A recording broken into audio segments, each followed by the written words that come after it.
Selamat malam, saudara-saudari Kristen dimanapun Anda berada saat ini. Shalom. Selamat berjumpa kembali dalam program acara Makanan Rohani Malam. Marilah kita berdoa terlebih dahulu, saudaraku.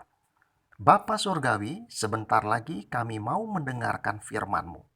Roh Kudus, bukalah hati dan pikiran kami agar kami dapat memahami firman-Mu. Dalam nama Tuhan Yesus Kristus, Juru Selamat dan Elohim kami sudah berdoa. Haleluya, amen.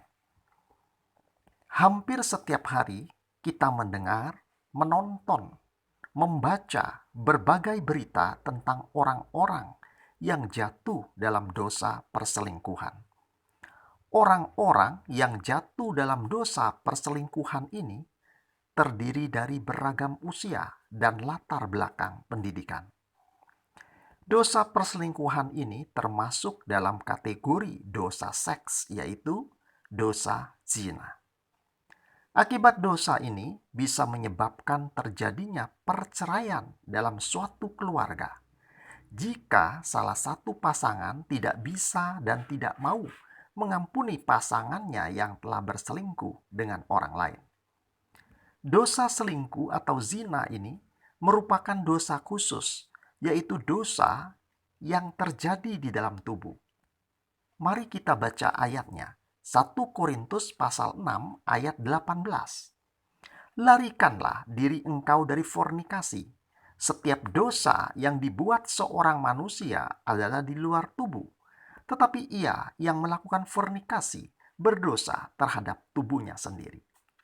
Fornikasi adalah zina. Dosa zina ini terjadi di dalam tubuh. Itulah sebabnya disebut bersetubuh. Bersetubuh artinya menjadi satu tubuh. Jadi setiap dosa lain terjadi di luar tubuh, sedangkan zina terjadi di dalam tubuh. Itulah sebabnya orang yang terikat dengan dosa ini merasa sangat malu jika perbuatannya diketahui oleh orang lain. Saudaraku, dari manakah dosa zina ini bermula? Mari kita baca Matius pasal 5 ayat 28. Tetapi aku berkata kepadamu, bahwa barang siapa yang memandang seorang perempuan dengan menginginkan dia, sudah berzina dengan dia dalam hatinya. Jadi dari ayat ini Tuhan berkata, zina diawali dari pandangan mata terlebih dahulu. Dari mata turun ke hati. Dan jika seorang laki-laki sudah berpikir ingin bersetubuh dengan perempuan yang bukan istrinya, ini disebut zina dalam hati. Zina dalam hati adalah dosa, tetapi zina dalam hati belum termasuk dosa yang terjadi di dalam tubuh, karena belum terjadi persetubuhan. Jika zina dalam hati ini terus dibiarkan, maka cepat atau lambat laki-laki ini akan melakukan zina secara fisik, yaitu bersetubuh di luar hubungan perkawinan yang sah. Contohnya Daud yang berselingkuh dengan Batseba. Mari kita baca kisahnya. 2 Samuel pasal 11 ayat 2 sampai dengan 4. Dan terjadilah pada waktu petang, Daud bangkit dari tempat tidurnya dan berjalan ke sana kemari di atas soto istana raja. Lalu ia melihat dari atas soto seorang wanita sedang mandi. Dan wanita itu sangat indah kelihatannya. Lalu Daud menyuruh orang dan bertanya perihal wanita itu. Dan orang itu berkata, bukankah ini Batseba putri Eliam istri Uria orang Het itu? Dan Daud mengirim utusan dan mengambilnya. Dan wanita itu datang kepadanya. Lalu Daud berbaring dengannya. Kemudian wanita itu membersihkan diri dari kenajisannya, lalu pulang ke rumahnya. Dari kisah ini kita tahu Daud jatuh dalam dosa perselingkuhan dengan Batseba. Awalnya ia jatuh dalam dosa pandangan mata. Matanya melihat tubuh Batseba yang sedang mandi, dan Daud membiarkan pikiran dan hatinya jatuh ke dalam dosa, dan akhirnya Daud mewujudkan keinginannya untuk berzina dalam bentuk perbuatan secara fisik, yaitu bersetubuh dengan Batseba. Daud tidak menjaga hatinya, sehingga ia jatuh dalam dosa zina. Itulah sebabnya firman Tuhan menyuruh kita menjaga hati kita, agar hati kita tidak tercemar oleh keinginan-keinginan yang berdosa. Mari kita baca Amsal pasal 4 ayat 23. Jagalah hatimu dengan segala kewaspadaan, dengan segala ketekunan, karena keluar dari situlah persoalan-persoalan kehidupan. Saudaraku yang terkasih, kita tahu akhirnya perselingkuhan Daud dan Batseba terbongkar.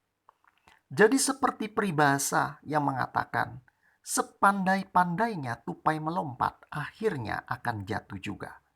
Sepintar-pintarnya menutupi perbuatan buruk, akhirnya pasti ketahuan juga. Hal itu terjadi dalam kehidupan Daud dan Batseba. Tuhan Yesus Kristus juga mengatakan hal yang sama tentang hal ini. Injil Lukas pasal 12 ayat 2. Karena tidak ada apapun yang tertutup yang tidak akan dinyatakan, atau tersembunyi yang tidak akan diketahui.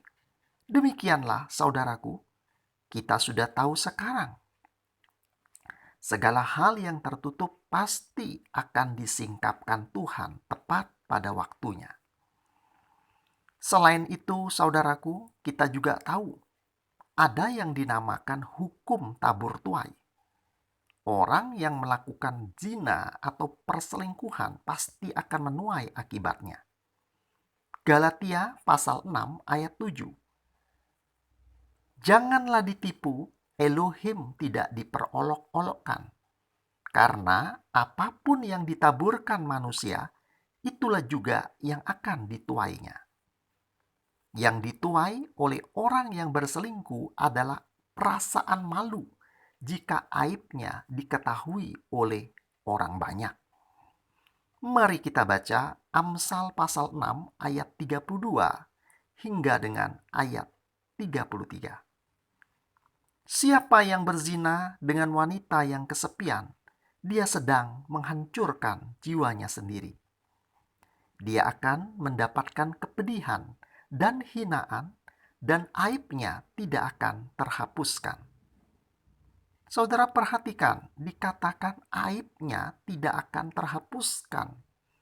Artinya perasaan malu sedemikian besar ia akan alami jika semua dosa perselingkuhannya diketahui oleh banyak orang. Lalu, bagaimanakah solusi agar tidak jatuh dalam dosa perselingkuhan? Jawabannya, kita harus menjaga hati kita, mengisi hati kita dengan membaca, merenungkan firman Tuhan. Orang Kristen sejati yang memiliki Roh Kudus di dalam hatinya tentu saja memiliki karakter yang takut akan Tuhan, sehingga muncul pikiran yang mau hidup benar. Itulah sebabnya jika muncul keinginan-keinginan yang berdosa, seperti keinginan mau berselingkuh, orang Kristen sejati tentu diberikan Roh Kudus untuk menolak hal yang tidak baik itu. Baiklah saudaraku, malam hari ini kita telah mendengar firman Tuhan ini.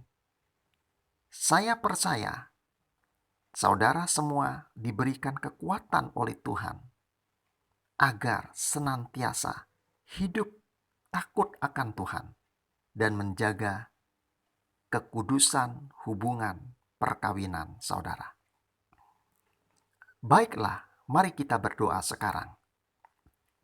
Bapa Surgawi, Terima kasih atas firman-Mu yang telah kami dengar malam hari ini. Hamba-Mu mohon, Roh Kudus selalu menuntun jalan hidup anak-anak-Mu yang telah mendengarkan firman-Mu ini. Dimanapun mereka berada, lindungilah mereka dari segala hal yang jahat. Teguhkan iman anak-anak-Mu ya Bapa. Berikan mereka hati yang takut akan Tuhan. Dan bagi anak-anak-Mu yang belum menikah, tuntun mereka Tuhan, agar mereka tetap hidup kudus dan nanti menemukan pasangan hidup yang takut akan Engkau. Demi nama Tuhan Yesus Kristus, Yeshua Elohim kami telah berdoa. Haleluya. Amin.